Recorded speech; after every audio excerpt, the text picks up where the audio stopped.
और ऐसा सहा। बुद्ध जी कहते थे ऐसा सहने मतलब ये नहीं कि मैं सहन कर रहा हूं। सहने का मतलब होता है ऐसा मन बना लेना कि मैं सहन कर रहा हूं, ये भाव मन में ना आने पाए। मैं सहन कर रहा हूं, यदि ये भाव मन में है तो कहीं न कहीं चोट लग जाएगी।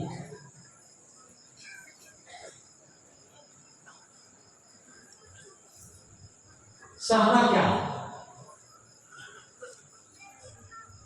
ये समझना होगा। इस संसार में हर आदमी अपना अपना व्यवहार करत रहे हैं, अपना अपना व्यवहार कर रहे हैं अपनी अपनी समझ बुद्धि के अनुसार। ये प्रतिकूल है, ये अनुकूल है, ये हमारे मन का आरोपण होता है। न तो कुछ प्रतिकूलता है न कुछ अनुकूलता है। जैसा हमारा मन होता है, हमारी मान्यता होती है, हमारी अपेक्षा होती है, उस अपेक्षा मान्यता के अनुसार ही हमें लगता है कि इन्होंने सही बात कही, इन्होंने गलत बात कही, इन्होंने प्रतिकूल व्यवहार किया, इन्होंने अनुकूल व्यवहार किया। कोई अपेक्षा ही नहीं है, कोई पकड़ ही नहीं है मन में, कोई मान्यता ही नहीं है मन में। फिर अनुकूलता प्रतिकूलता सब समता। सहने का मतलब है हर समय समभाव में जीना। और समभाव में जीने का मतलब है हानि और लाभ, सम्मान और अपमान का द्वंद्व मन को प्रभावित न कर सके। यदि मान और अपमान का भाव, निंदा प्रशंसा का भाव मन को आंदोलित कर रहा है तो इस सहना जीवन में उतरा नहीं है, अभी अधूरापन है। और हम इसी अधूरेपन में पूरी जिंदगी समाप्त कर देते हैं, सहना नहीं सीख पाते हैं। तो बाहर का भी सहना होता है और भीतर का भी सहना होता है। मुख्य तो सहना भीतर का है।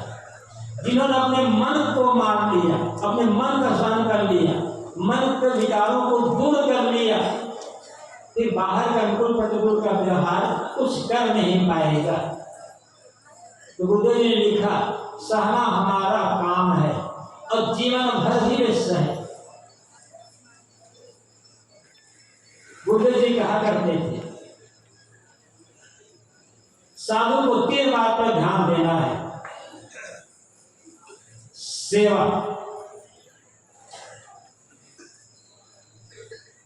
सत्संग स्वाध्याय और साधना। सेवा से चित्त शुद्ध होता है, अहंकार गलता है। सत्संग स्वाध्याय से ज्ञान पुष्ट होता है, ज्ञान की नई नई बातें सीखने समझने को मिलती है। और साधना से मन के विकार घटते हैं, आध्यात्मिक प्रगति होती है। गुरुदेव जी कहते थे जिस व्यक्ति का मन, जिस व्यक्ति के शरीर के अंग सेवा करने के लिए फड़फड़ाता ना हो, मन में सेवक उमंग ना हो, वो साधु नहीं हो सकता है। साधु वह है जो हर समय सेवा के लिए तत्पर रहता हो। कौन सी सेवा? जब जैसी सेवा मिलने का अवसर हो, झाड़ू लगाने का अवसर हो, बर्तन मांजने का अवसर हो, पोछा लगाने का अवसर हो, भोजन बनाने का अवसर हो, या कोई भी काम करने का अवसर हो, किसी भी काम को करने में मन में हिचक ना हो। और छोटे से छोटे काम जिसे कहा जाता है,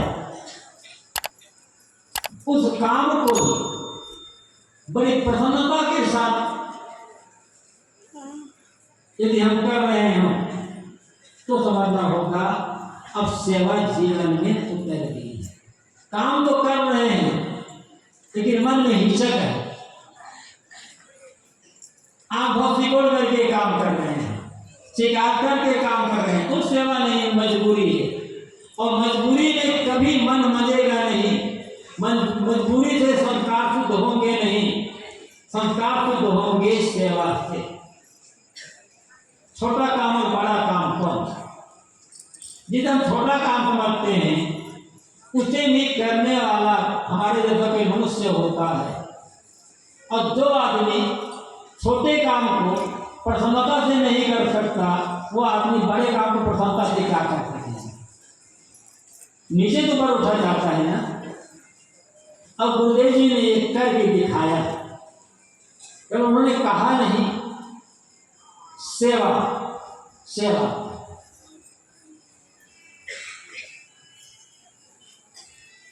जिस काम को करने के लिए हमें 10 बार सोचना होगा, अब अपने साथियों से कहेंगे भैया देखो तुम एक काम कर दो, कोई नहीं करेगा तो हम मजबूरी में करेंगे। उस काम को गुरुदेव जी ने बड़ी प्रसन्नता के साथ किया, बिना किसी को कहे स्वयं ही करते।